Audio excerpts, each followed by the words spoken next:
Fascist কিংবা স্বৈরাচার হওয়ার মন্ত্র দেশের সংবিধান কিংবা দেশের আইনে লেখা থাকে না, বরং সংবিধান বা আইন না মানার কারণেই ফ্যাসিবাদের জন্ম হয়।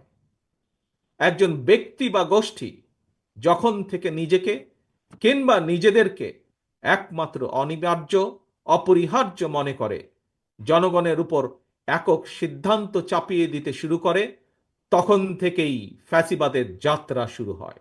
এবং এ কারণেই বলতে চাই, কোনো ব্যক্তি অথবা গোষ্ঠীর মনে বিনা ভোটে ক্ষমতা দীর্ঘায়িত করার সুপ্ত বাসনা, পুনের আকাঙ্ক্ষা যেন রাষ্ট্র সরকারকে ফ্যাসিবাদে প্রতি প্রলুব্ধ করতে না পারে, সেজন্যই জনগণের প্রত্যক্ষ ভোটে নির্বাচিত জনপ্রতিনিধি, নির্বাচিত জাতীয় সংসদ এবং জবাবদিহিমূলক সরকার প্রতিষ্ঠা করা দরকার।